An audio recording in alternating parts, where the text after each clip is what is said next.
Hi students, welcome to the video on management accounting.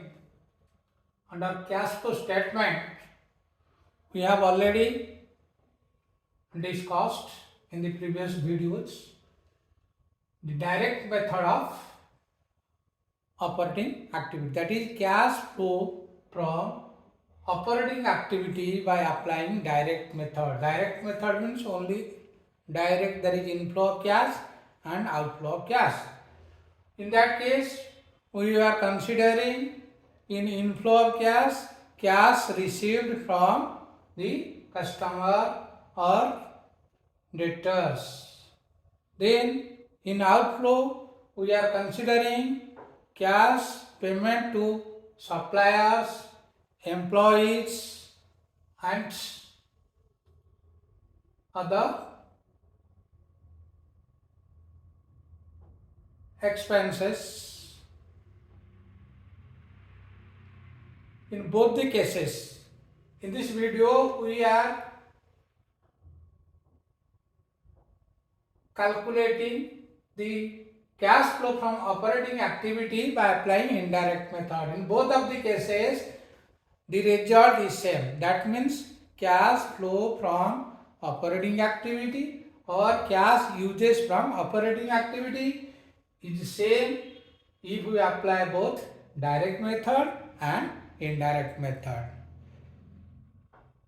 In the direct method, if the cash inflow is more than the cash outflow, then there is net cash flow in the business from operating activity. If reverse is the case, that means outflow of cash exceeds the inflow of cash, then there will be net uses of flow in the cash flow statement. Under indirect method, we have to take into consideration first surplus, that is net profit for the year. If in the question 2 years income statement is given and balance sheet or financial statement is given, we will see from the liability side what is the net profit in 1 year and net profit in another year. The difference means suppose the net profit of 2022-23 is given, 21-22 is given. So in 2022-23, if the net profit or surplus as per profit and loss statement exceeds the surplus of 2021-22, then there is net profit or surplus. We will start from that surplus for the year. Otherwise, if income statement given, we will start from net profit after tax. So first, from the closing balance of cash, we have to deduct the opening balance of cash in order to calculate the surplus for the year. Then we will add dividend on preference share capital for previous year, proposed dividend on equity and share capital for previous year, that means dividend payable during the year, that is current year 2022-23, means we have been given both 2021-22 and 2022-23.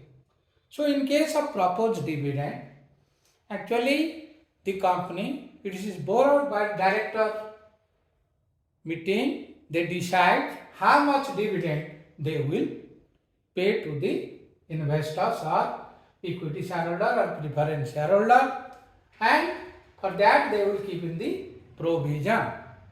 If it will be passed in the general body meeting, then payment will be made. Unless and until it is passed in the general body meeting, it is known as contingent liability, it will not find its place in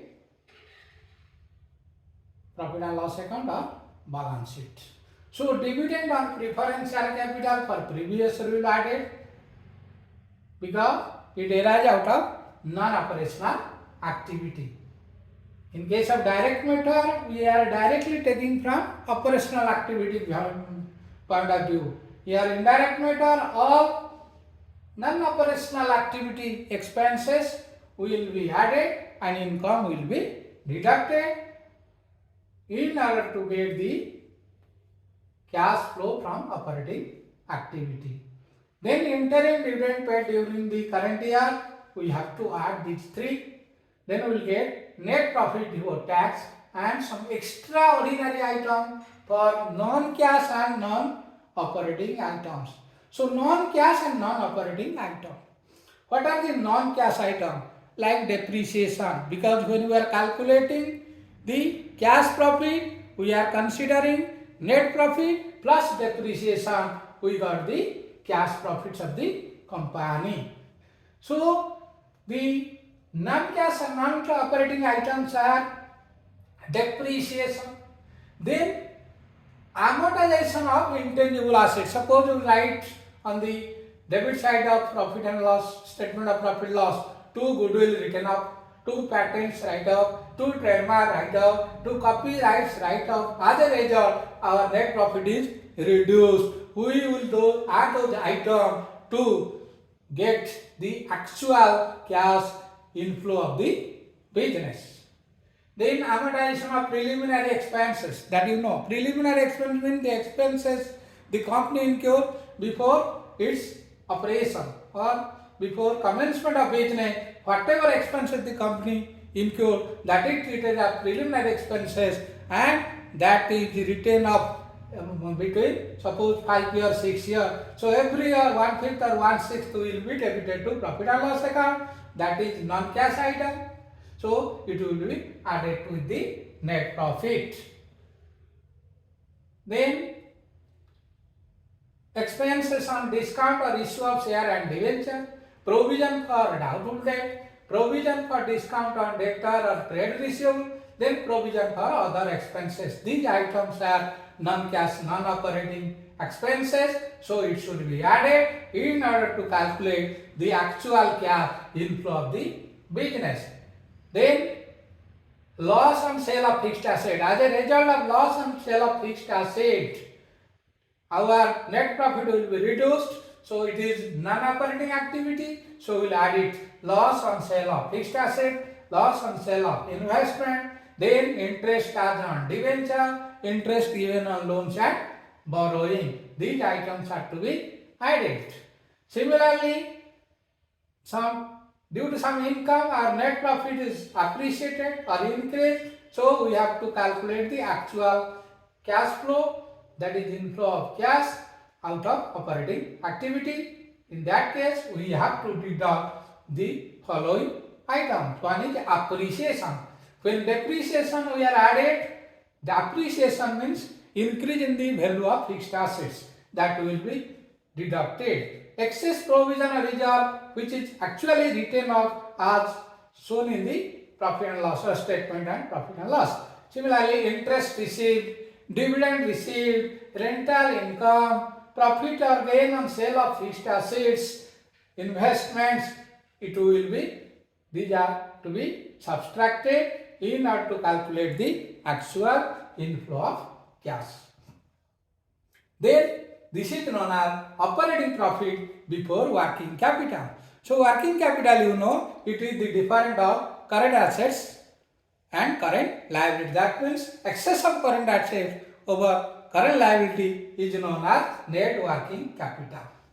In case of working capital changes, that means if the current asset will increase, then definitely there is outflow of cash. That means when current asset is increased, we gain something, we gain the asset. On the other hand, we give, suppose cash or bank, whatever that may be, that is the outflow of cash. So increase in current assets should be subtracted and decrease in current assets should be added. And in this case, we will not take into account cash and cash equivalent under current asset. Excluding cash and cash equivalent, that means cash in hand, cash at bank, investment security, excluding those things, we will take into account the receivables, that is sundry debtors, bills receivable, then inventory, that we will consider. If increase in inventory or increase in sundry debtor or increase in the receivables, then definitely there is outflow of cash. It will be subtracted. If there is increase in current liability, excluding, in case of current liability also, will not take into consideration bank overdraft and cash credit. Excluding cash overdraft and bank credit, whatever items taken in the financial statement or balance sheet will be considered. If there is increase in current liability, then there is inflow of cash. If decrease in current liability, there is outflow of cash. So, item to be added, decrease in current asset except cash and cash equivalent. That means increase in current liability except bank overdraft and cash credit item to be added in the inflow of cash. Then deductions are decrease in current liability excluding bank overdraft and cash credit. Then whatever we will get, we will deduct the income tax. That means this is the net profit before income tax. Then we will adjusted net profit before income tax. Then from that adjusted profit before income tax, we will deduct the income tax paid. As a result, we will get net cash flow from operating activity. If there is excess of deduction, that is cash outflow over cash inflow, that is net uses from operating activity. So, taking into consideration this operating activity and investing activity and financing activity, we will solve one problem under indirect method in the next video. Thank you for watching this video.